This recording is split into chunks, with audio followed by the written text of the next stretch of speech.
La Constitución Política del Estado establece que la educación es un elemento fundamental, muy importante en la nación boliviana.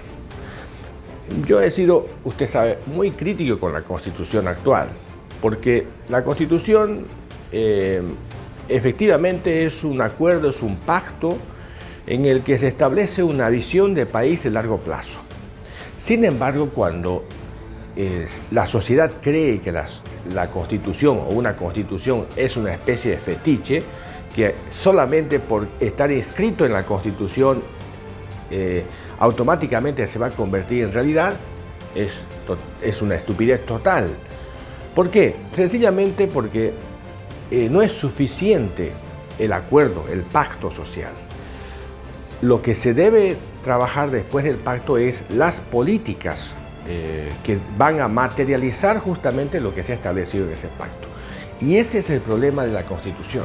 Hemos creído todos los bolivianos que es suficiente inscribir en la Constitución lo que nosotros deseamos que se convierta en realidad y listo. Con eso nos hemos conformado. Y no se ha trabajado en lo elemental que son las políticas que finalmente son las que definen. Bueno, la educación, ahora que los maestros están movilizados, exigiendo una serie de peticiones que el gobierno las atienda, estamos debatiendo el asunto. La Constitución dice que la educación es un derecho humano de acceso libre, gratuito y restricto, universal de la educación. Ahora, ¿cuánto se cumple? Bueno, eso no es nuevo, estaba en la anterior Constitución y en la anterior también. Pero lo que yo critico de la Constitución es que es demasiado amplia, inclusive, por ejemplo, los derechos están establecidos hasta los de quinta generación. Aun cuando todavía no estaba de moda esto de la inteligencia artificial, ya en la Constitución actual se reconocían los derechos de quinta generación. Es una Constitución de muy avanzada. Pero ¿cuánto se ha cumplido? Todo se ha quedado en el papel.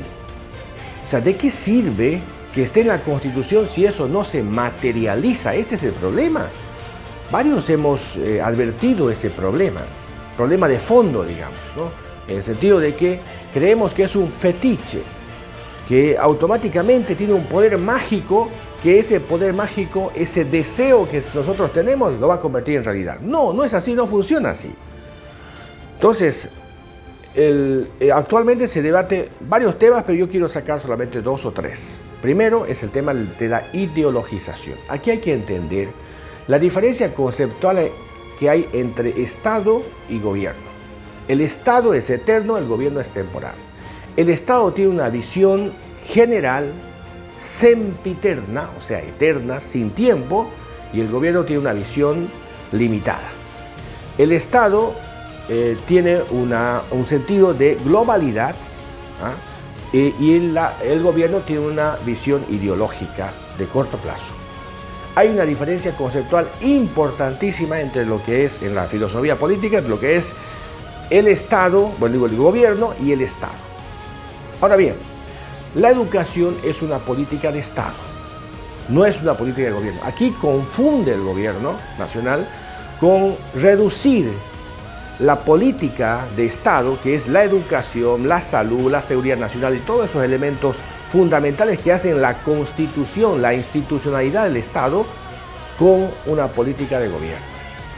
Al ser la política de Estado, la educación, la política de Estado, y al reducirla a la política de gobierno, ahí viene la ideologización.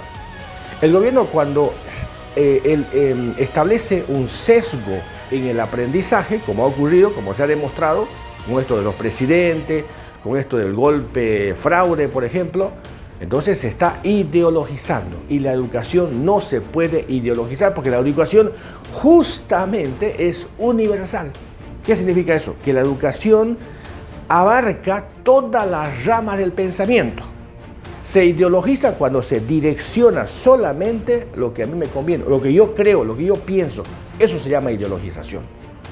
Cuando usted le enseña a un niño solamente una versión, una visión filosófica, sociológica, política de la sociedad. Eso se llama ideologización y eso no se puede permitir, porque la Constitución dice que la educación es una política de Estado, no de gobierno. No está sometida a la temporalidad, sino a lo sempiterno. Entonces, y ese es el debate de fondo. El gobierno no tiene derecho, en ninguna parte del mundo, los gobiernos asumen la educación como un aspecto de gobierno, sino un tema de Estado. Y la educación tiene que ser universal. Insisto en esto y subrayo. No puede ser parcial. Al niño hay que enseñarle todas las versiones que existen y las que van a existir. Y además, en esta época, no solamente se trata que el niño aprenda a leer y escribir y memorice ciertas cosas como ha ocurrido en el pasado, sino, escuche bien, esto para mí es fundamental, tenga un pensamiento crítico.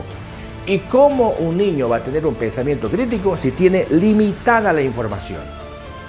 Entonces, el otro elemento tiene que ver con los ítems, tiene que ver con las condiciones. El gobierno, de manera hipócrita, este gobierno que ha sido el patrocinador de la Constitución, dice que la educación es importante, sin embargo, limita el presupuesto. Entonces, ¿dónde están? ¿En qué quedamos? Están igual que los anteriores.